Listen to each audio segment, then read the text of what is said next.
Good morning. Scott here, known as Cantaloupe to some online, and I'm bringing a subject to you today that's interesting to me. It might be of interest to you or someone you know. And it's a early morning, Friday, and I'd like to talk to you about civilized love in a civilized world. What does that look like? This is one of those opportunities that I think is kind of a bigger one. People are not too clear on what love looks like as far as competition goes. In particular, there will be emphasis in this video on how competition in nature and competition in human civilization affects love and romance and relationships. So it's going to be a short video, but there's an idea that people are, basically just animals when it comes down to it. That competition is inalienable. It's always going to be part of human dynamics. And while that may be true, there are a few things actually that separate humans from animals in the jungle, so to speak, or wherever. And that one of those things is obviously advanced language.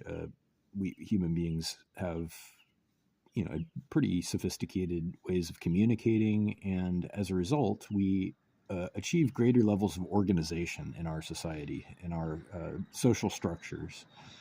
We call this civilization, among other words. One word for it is civilization. So, to connect this to the idea that love and romance are competitive, as in when a person or another person are perhaps interested in a third same person, and this happens quite often.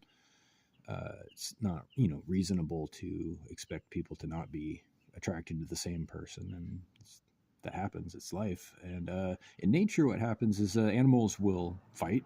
They will sometimes kill each other. Even this happens quite often, and you find this also in human culture. But now my point is, in this video, there's a civilized, very neat solution to this, and it seems to make sense in a way that once you understand it, once you see this idea, you can't unsee it, and it kind of, for me, it has become the only thing that makes sense that's consistent with organized society, orderly, peaceful, um, civilization, civil behavior. So anyway, to get the idea out, it's the idea is typically the pursued, which in nature is the female for humans or primates, I should say.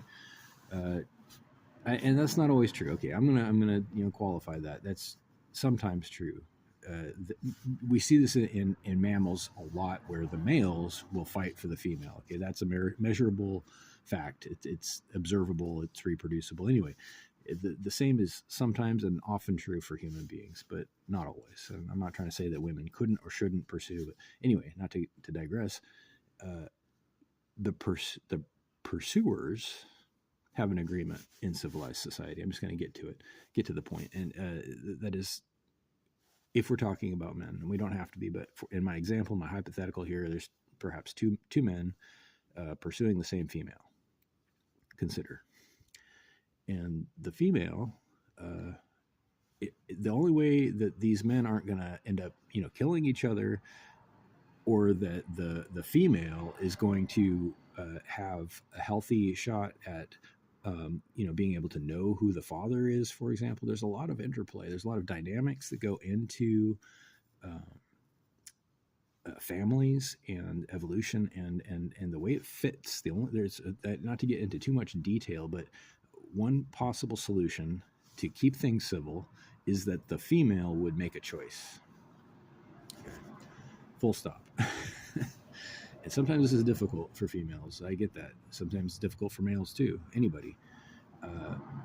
Sometimes she's legitimately conflicted. Sometimes a woman loves two men, or more than two. I mean, ideally, one man will be the genetic source if she is to have kids. Now, I'm not saying every relationship has to result in babies, but if we're talking about most of them and the expected families, picture, like where people end up getting married or whatever. I don't know. You didn't have to get married. Okay, I did. I probably shouldn't have said that word. Anyway, one possible solution to men fighting over a female, civilized men, is that the men would have an agreement where they agree to uphold her choice. First of all, she chooses for her own sake, for the expectation of permanency, among other things, where she can know who the father is. She can, bond with the person without that person getting killed. I mean, that might be interesting or very valuable, to not have your spouse or significant other getting in a fight all the time, especially if a female is highly sought after, which happens too. So um, the males would have an agreement between them, and perhaps unspoken. It's just it could be a cultural agreement where uh, whatever choice she makes, they agree to uphold it, but she has to decide, and that's kind of putting a burden on her, and the benefit for her is to actually choose and commit somehow, is that, like I said, she can protect her spouse if that's valuable. She can also have an expectation of permanency. Well, I mean, these are valuable things, especially considering the traditional family structure where somebody's got to provide while somebody raises the child. And I'm not, this isn't. I'm not saying again that there's only one way to have a relationship or a romance. I'm saying that if families are in the cards, this is one way to do it successfully, peacefully, and civilly, where the men, the males, decide to uphold her choice to the death, rather than just being animals about it. They could say, well, if she chooses one or the other, that's the end of it, and the one she chooses can defend that choice. This is where it gets proper. Now, so there may still be a fight. Okay, now this doesn't prevent a fight completely. What it does is it draws clear boundaries around who's with who, and it says, if she has chosen that guy, I will respect that as a third party, and he should, under this hypothetical situation, defend her choice up to and including with whatever is necessary.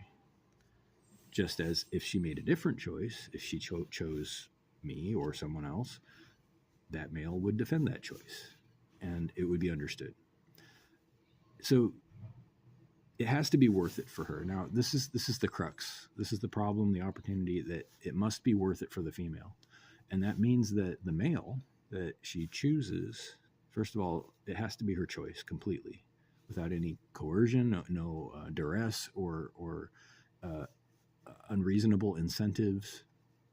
So it's difficult, and sometimes people can't choose. Sometimes people don't have the information. They don't have a crystal ball, and that's okay. Things change. People break up. That's allowed. It's allowed for people to make mistakes and learn from it. Uh, but what's not okay is to, some people I've seen ride the fence. They keep people guessing. And some people, unfortunately, even get off on watching men fight for them. I get that. I mean, wouldn't that be nice? But for me, as a male, I don't like seeing females fight. Some guys do. I don't. It doesn't make me feel special. It does. If I love these people, I don't want to see them get hurt. So that's my position, and you don't have to agree with it. I'm just saying this is one possible solution. Again, do what you want. If you want to duel at dawn, that's fine. Because that's one of the other options. You can, just shoot each other, because that's kind of the other way it goes. So anyway, I'm almost at 10 minutes. I hope you all have a great day, and I look forward to seeing your email if you have any questions or comments at whitehotrobot@gmail.com.